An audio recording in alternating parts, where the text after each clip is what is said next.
शम्मी कपूर और गीता बाली की शादी के बारे में ज़्यादातर लोग जानते ही हैं। वैसे शम्मी कपूर के कई लव अफेयर थे जो शादी तक आते आते रह जाते थे, जैसे एक्ट्रेस नूतन के साथ, मुमताज़ के साथ, सोशलाइट बीना रामानी के साथ, इजिप्शियन बैले डांसर और एक्ट्रेस नादिया गमाल के साथ। लेकिन इन सब में खास शादी और कहानी राजकुमारी नीला देवी के साथ की है। नीला देवी जो भावनगर के राजा की बेटी हैं, यानी कि एक रजवाड़ी खानदान की हैं। आइए जानते हैं शम्मी कपूर और नीला देवी की शादी की पूरी कहानी। गीता बाली के जाने के बाद शम्मी कपूर और बच्चों की देखभाल के लिए कपूर फैमिली ने उनके लिए एक अच्छी दुल्हन की तलाश शुरू कर दी थी। शम्मी कपूर की भाभी कृष्णा कपूर ने सोचा कि शम्मी के दोस्त रघुवीर सिंह की बहन नीला देवी उनके लिए सही रहेंगी। बताते चलें कि नीला देवी भावनगर राज्य के शाही परिवार से थीं और उनके माता पिता की कपूर खानदान के साथ एक अच्छी बॉन्डिंग भी थी। शादी होने से एक दिन पहले शम्मी कपूर ने नीला देवी को अपने घर बुलाया और दोनों ने पूरी रात बात की, जहां शम्मी ने अपनी पहली शादी और बच्चों के बारे में उन्हें सब कुछ बताते हुए उन्हें शादी करने के लिए भी कहा। इस बात पर नीला राजी हो गई और वो ताउम्र मां नहीं बनी और गीता के बच्चों को ही अपने बच्चे माना।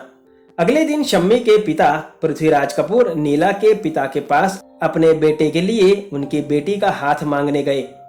फैमिली के राजी होने पर उसी दिन 27 जनवरी 1969 को शम्मी कपूर और नीला देवी की शादी हो गई थी। नीला देवी शम्मी कपूर से 10 साल छोटी थी। फिल्म फेयर से बातचीत में उन्होंने अपनी शादी और बच्चों के बारे में बात की थी। उन्होंने कहा था, लोगों ने हमारी शादी को 2 महीने दिए थे, लेकिन मेरे अंदर के राजपूत ने इस चैलेंज को एक्सेप्ट किया और मैं अपने पति व बच्चों को छोड़कर कभी नहीं गई। जब नीला देवी ने शम्मी कपूर से शादी की थी तो उनके लिए सबसे बड़ी चुनौती शम्मी और गीता बाली के बच्चों आदित्य राज कपूर और कंचन कपूर को अपना बनाना था। शम्मी कपूर की पत्नी नीला देवी ने खुद के बच्चे पैदा करने के खिलाफ फैसला किया था और उसी के बारे में फिल्म फेयर से बात की थी। उन्होंने कहा था, मेरे लिए आदित्य और कंचन को अपना बनाना बड़ी चुनौती थी। मैं उसी पीड़ा से गुजरी थी जो एक माँ करती है। मैं उनके साथ सख्त थी क्योंकि मैं उदार होकर उनका दिल जीतने में विश्वास नहीं करती थी। हो सकता है कि अगर मेरे अपने बच्चे होते तो किसी समय तनाव हो सकता था। शम्मी कपूर की दूसरी पत्नी नीला देवी शम्मी कपूर और गीता बाली के बच्चों आदित्य और कंचन के साथ दोस्ती करना चाहती थी। जहां उनके लिए आदित्य को मनाना आसान था, वहीं कंचन को जीतने के लिए उन्हें थोड़ा संघर्ष करना पड़ा था। नीला देवी ने फिल्म फेयर को बताया था कि आदित्य और कंचन उनकी मुख्य चिंता थे और उन्होंने कहा था, मैं उनसे दोस्ती करना चाहती थी। मेरे बेटे आदित्य के साथ दोस्ती करना आसान था, जो उस समय लगभग 12 साल का था।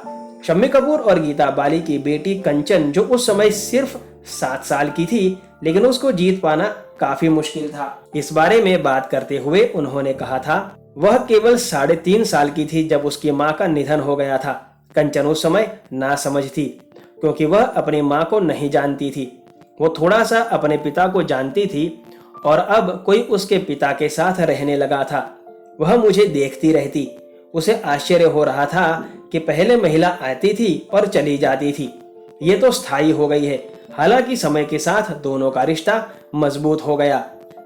एक बार नीला देवी ने कंचन के साथ अपने संबंधों के बारे में बात की थी और कहा था, हम जहां भी गए कंचन को अपने साथ ले जाने लगे, चाहे वह प्रीमियर हो या बाहर। मैं नहीं चाहती थी कि उसे लगे कि मैं उसके पिता को उससे दूर ले गई हूँ। एक बार जब हम दोस्त बन गए तो सब कुछ ठीक हो गया था। आज वह शक्ति का स्तंभ है। जब मैं थोड़ा सा भी मायूस होती हूँ तो वह सहज रूप से जान जाती है। वह फोन करती है और पूछती है कि क्या मैं ठीक हूँ। कंचन ने मुझे सबसे अच्छी तारीफ तब दी जब उन्होंने अपने कॉलेज के फॉर्म में माँ के नाम के लिए मेरा नाम लिखा। मैंने उससे कहा, तुम्हें गीता जी का नाम लिखना चाहिए। उन्होंने कहा, मैं अपनी माँ की इज्जत करती हूँ, लेकिन मैं उन्हें नहीं जानती थी। मैं तुम्हें जानती हूँ। यह सबसे अच्छा उपहार था जो मुझे मिल सकता था। वहीं एक समय वो भी आया जब शम्मी कपूर ने फिल्मी दुनिया से दूरी बना ली थी, क्योंकि वो अक्सर बीमार रहने लगे थे। धीरे धीरे उनके गुर्दों ने भी काम करना बंद कर दिया था, जिसके बाद 14 अगस्त 2011 को फिल्मों के रॉकस्टार शम्मी कपूर ने इस दुनिया को हमेशा हमेशा के लिए अलविदा कह दिया था। तो उम्मीद करते हैं कि आपको शम्मी कपूर और नीला देवी के लव लाइफ के बारे में जानकर अच्छा लगा होगा। आपको हमारा ये वीडियो कैसा लगा कमेंट करके बताना ना भूलें।